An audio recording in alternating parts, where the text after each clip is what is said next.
যশোর সীমান্তে অভিযান চালিয়ে একজন আসামিসহ ৯,৪২,৪২,২২৭ টাকা মূল্যের মাদকদ্রব্য এবং মালিকবিহীন অবৈধ চোরাচালানি পণ্য আটক করেছে বিজিবির সদস্যরা।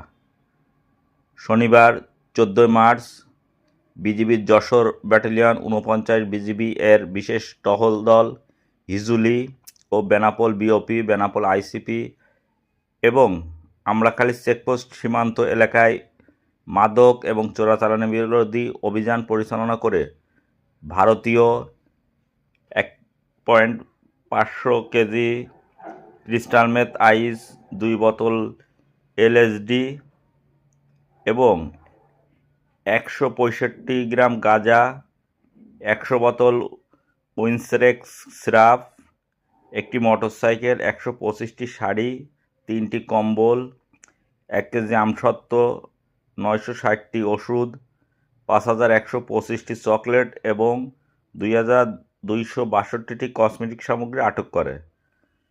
আটককৃত মালামালের মূল্য ৯,৭৬,৪২,২০০ টাকা বলে জানায় বিজিবির সদস্যরা।